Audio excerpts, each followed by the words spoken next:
नमस्ते दोस्तों, मैं इष्ट ज्योति आज की बात में आप सबका स्वागत करती हूँ। आइए आज की बात कर लेते हैं। आज बड़ा ही अच्छा दिन है, शुभ दिन है, सोमवार का दिन है। सोमवार का सप्ताह का पहला दिन है, तो आप अच्छे से कार्य से को तय करके उसे कीजिए और शिव मंदिर जाइए, शिव आराधना कीजिए। ओम नमः शिवाय ऐसा मंत्र जाप करेंगे तो दिन सफल होगा।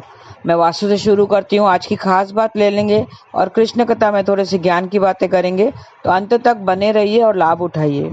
वास्तु की बात करें तो खिड़की खुलने के तरीके में भी ध्यान देना चाहिए। वास्तु की बातें, खिड़कियां हमेशा घर के अंदर की तरफ ही खोलना चाहिए। खिड़कियों का आवाज करना भी अच्छा नहीं होता। अगर खोलने और बंद करने में आवाज आ रहा है तो उससे ठीक करा लें, वो अच्छा नहीं होता है।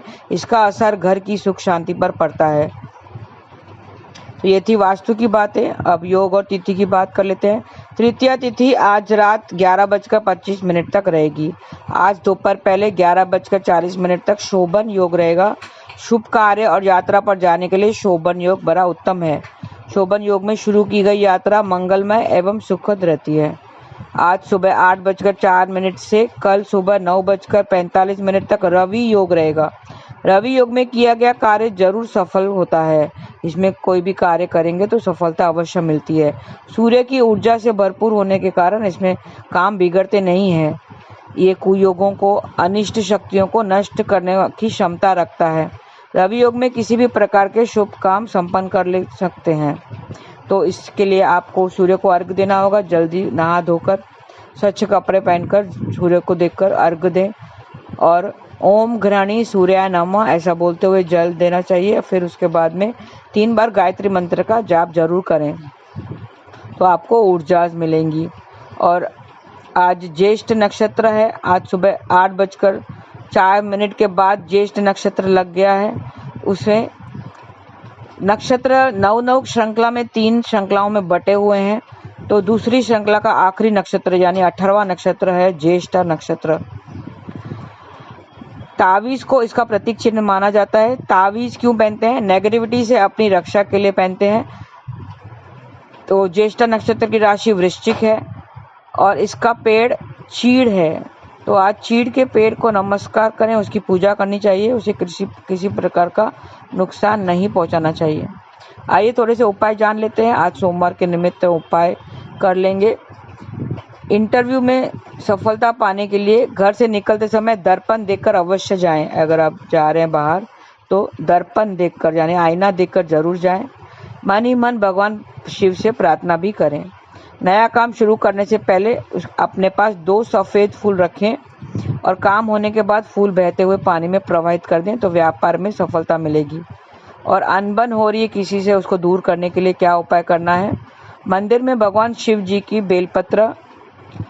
किसी बेलपत्र से पूजा आराधना करें और उसे प्रार्थना करें।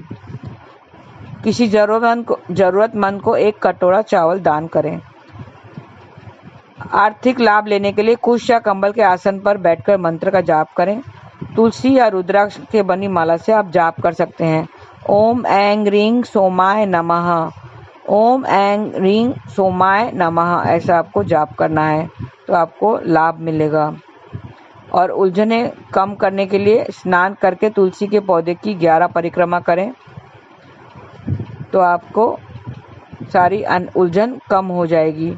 और शत्रु से मुक्ति पाने के लिए आज भगवान शिव के सामने घी का दीपक जलाएं और ओम शं शं शिवाय शं शं कुरु कुरु ओम, ओम शं शं शिवाय शं शं कुरु कुरु ओम ऐसा जाप करेंगे तो शत्रुओं से मुक्ति मिलेगी। भौतिक सुखों में बढ़ोतरी पाने के लिए जल में थोड़ा सा गंगा जल डालकर शिवलिंग पर चढ़ाएंगे और भगवान से हाथ जोड़कर प्रार्थना करें।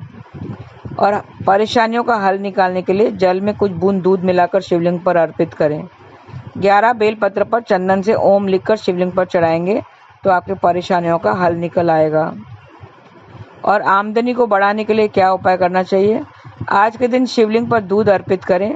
संभव हो तो गाय का दूध अर्पित करें और ओम नमः शिवाय ऐसा 11 बार जाप करें, तो आपके आमदनी में बढ़ोतरी होगी। और पढ़ाई में अगर परेशानी आ रही है, बच्चों को पढ़ाई में परेशानी आ रही है, तो आज आपको शिव चालीसा का पाठ जरूर करना चाहिए। आज के दिन शिव जी को नारियल अर्पित करें तो संतान से मदद मिलेगी।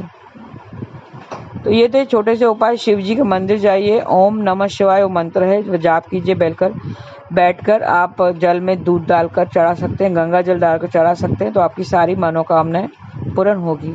ये थी आज की खास बात। अब कृष्ण कथा में हम ज्ञान की बातें कर लेते हैं। हमारे देश में, हमारे यहाँ हर एक चीज़ की पूजा होती है। आपने ध्यान दिया होगा, लोहे की भी पूजा होती है। दशहरे के दिन नहीं करते हैं क्या पूजा? औजारों की पूजा करते हैं। और हम ध्वजों की भी पूजा होती है, ध्वज की पूजा करते हैं। माता पिताओं की पूजा करते हैं, पैर छूकर आशीर्वाद लेते हैं। कन्याओं की पूजा करते हैं, हाँ, छोटी छोटी कन्याओं की, 11 साल के नीचे ही जो कन्याएं होती हैं उनकी पूजा करते हैं। कन्या पूजन अभी हमने की थे नवरात्रि में।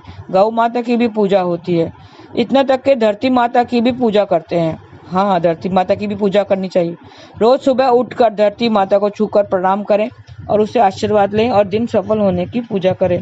तो इस तरह से पूजा हम हर एक चीज़ की करते हैं। लेकिन देवी देवताओं की पूजा में थोड़े से नियम होते हैं, जिससे आप अगर सावधानी नहीं बरतेंगे तो आपके जो काम है वो पूरे नहीं हो पाते हैं। सुख संपत्ति तो सब मिल जाती है। कई आप देखेंगे कि आप पूजा कर रहे हैं, आपको वो फल नहीं मिल रहा है, लेकिन दूसरा कोई कुछ कम पूजा कर रहा है, उसको सब सुख सुविधाएं मिल रही हैं। तो आप बोलेंगे ऐसा क्यों है? मैं जब इतना पूजा पाठ कर रही हूँ, सब भगवान के अच्छे से कर रही हूँ, लेकिन फिर भी मुझे प्रॉब्लम्स आ रहे हैं। प्रॉब्लम तो सबको आते ही रहते हैं, दुख तकलीफें तो सबकी रहती ही हैं, सबको आती रहती हैं। अपने दुखों का ये संसार दुखों का सागर है ये। तो सुख संपत्ति और सौभाग्य की कामना के लिए हम प्रतिदिन भगवान की पूजा करते हैं। रोज भगवान की पूजा वैसे करनी ही चाहिए। जो नहीं करते हैं वो लोग भी ध्यान दें, उनको हर सुबह में रोज पूजा करनी चाहिए। एक घी का दीपक जरूर जलाना चाहिए। लेकिन पूजा का फल आखिर सभी को एक जैसा नहीं मिलता है। सब पूजा करते होंगे लेकिन सबको एक जैसा नहीं मिलता है। पूजा से जुड़े किन नियमों को अनदेखी करने से वो अधूरी रह जाती है, आपकी मनोकामनाएं जाने। अब हम इसमें जानकारी लेंगे। जीवन में कई बार कुछ लोगों की शिकायत होती है कि तमाम देवी देवताओं की पूजा पाठ करने के बाद भी उनका पूरा फल नहीं मिल पाता, जबकि दूसरे लोग जो जम के ईश्वरीय कृपा बरसती है और उनके जीवन से जुड़े सभी प्रकार के सुख, वैभव, मान सम्मान आदि की प्राप्ति होती है।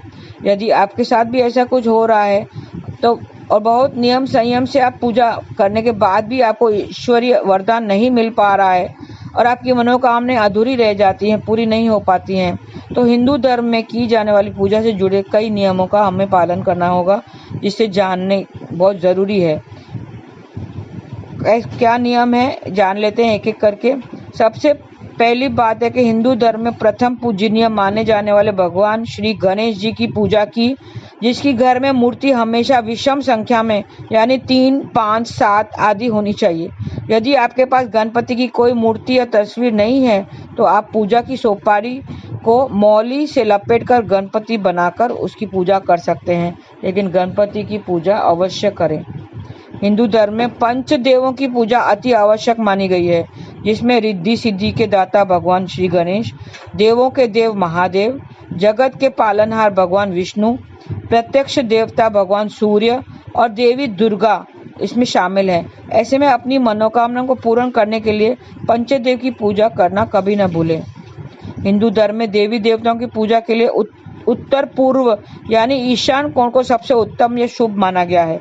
ऐसे में घर में हमेशा इसी स्थान पर भगवान का मंदिर बनाकर पूजा करनी चाहिए।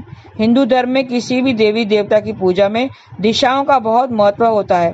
ऐसे में अपने आराध्य से मनचाहा आशीर्वाद पाने के लिए उनकी साधना हमेशा सही दिशा की ओर मुख करके की पूरी श्रद्धा और विश्वास के साथ करें और ध्यान दें कि उत्तर पूर्व दिशा जो है वो भगवान की दिशा मानी जाती है। उसमें कूड़ा कचरा या गंदगी वहाँ पे ना फैलाएं, उसको स्टोर रूम बनाकर ना रखें, लोखंड का सामान वहाँ पर नहीं रखना चाहिए, झाड़ू वगैरह उत्तर पूर्व दिशा में नहीं होना चाहिए, नहीं तो आपकी मनोकामना पूर्ण नहीं होती है और जो अपॉर्चुनिटीज जो आने वाली हैं वो भी चली जाती हैं। हिंदू धर्म में ईश्वर की पूजा में प्रयोग किए जाने वाले पुष्प, तिलक और प्रसाद का विशेष ध्यान रखना चाहिए। हमेशा अपने आराध्य को उनकी पसंद के पुष्प और प्रसाद चढ़ाना चाहिए। इसी प्रकार उनके आराध्य देवी देवता को उनके लिए निर्धारित तिलक लगाकर ही पूजा करनी चाहिए। लेकिन ध्यान रहे कि चंदन के तिलक को कभी भी तांबे के पात्र में नहीं रखना चाहिए। और जैसे ही आपने प्रसाद चढ़ाया, आरती हो गई, भोग लगाया, फिर उससे तुरंत ही उठा देना चाहिए, सब में बांट देना चाहिए और खुद भी ग्रहण करना चाहिए। और फूलों का भी यही है, अगर फूलें सूख गए हों फूल तो वहाँ पे तुरंत ही उसे हटा दें और फिर ताज़े फूल वहाँ पर रख सकते हैं। हिंदू धर्म में ईश्वर की पूजा में मंत्रों का बहुत महत्व होता है।